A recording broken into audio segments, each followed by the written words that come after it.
the shoot. So, we've discussed our shot lists, we've discussed where we're going, the location, that was in part 1. Part 2, we discussed on what gear we need and how to prepare for the shoot. This is step 3, the shoot itself. Now, the first part of this is generally just getting to the location. So, you go to the airport, you get on a plane, you take a flight, you land, you get in a vehicle, drive in the middle of nowhere, and arrive at the resort. If you haven't seen my previous video, the trailer about what I saw in the resort, check it out. It will be below. It will be below. Anyway, you arrive. Check all your gear. Make sure it's fine. Make sure it's working and everything.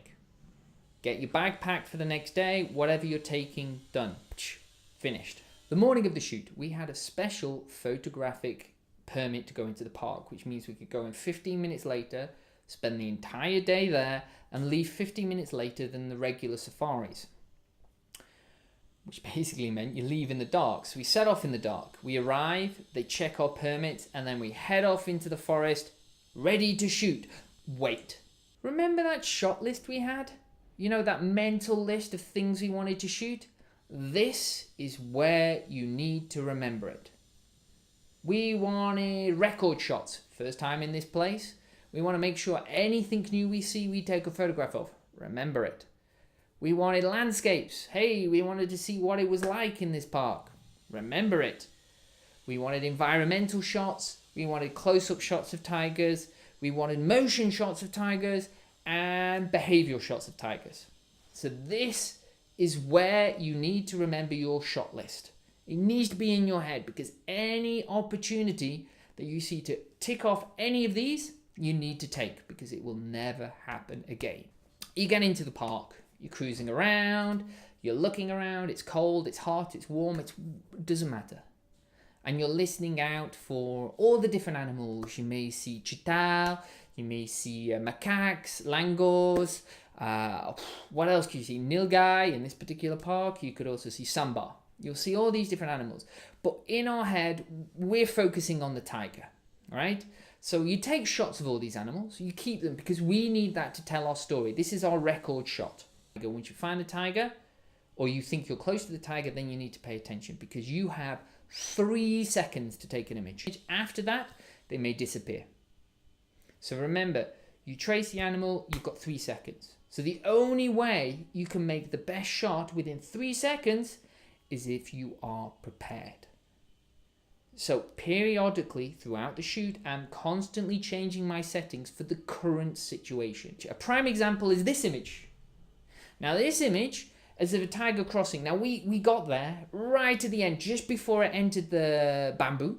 And I literally had 1.5 seconds. That's all I had with this tiger. But because my camera was set, I was set, my camera was at hand that I could just pick it up and shoot, I got the image. Your camera's set, you're tracking the tiger, then what? Again, you need to remember your shot list. This is another good example from this trip. I was very lucky, me and Edward Young, another great photographer, Singaporean photographer, we're in the Jeep. And we've got a female tigress called Spotty following us for 20 minutes. Fantastic. Now I was there shooting with a 500. I put the 500 down. I thought to myself, I want an environmental shot. Picked up the 70-200 and I shot this. Now this is a tiger coming towards me with the sun rays beaming from a sunset, beaming through the trees. This is fantastic. This is what I want. I want the tiger in its environment. As well, shortly after, here's an image of the tiger close up with the 500. I've got my close up, I've got my environmental shot. It's perfect. Unfortunately, in this shoot, we couldn't get any motion shots. The tigers were always walking slowly, so I didn't get the nice motion blur, the fast speed of running I wanted to do. I also missed the behavioral shots.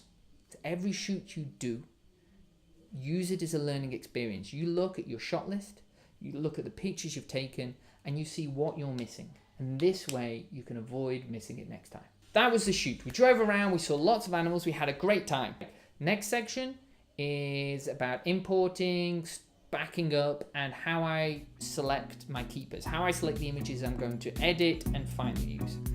So I hope you look forward to this, and I'll see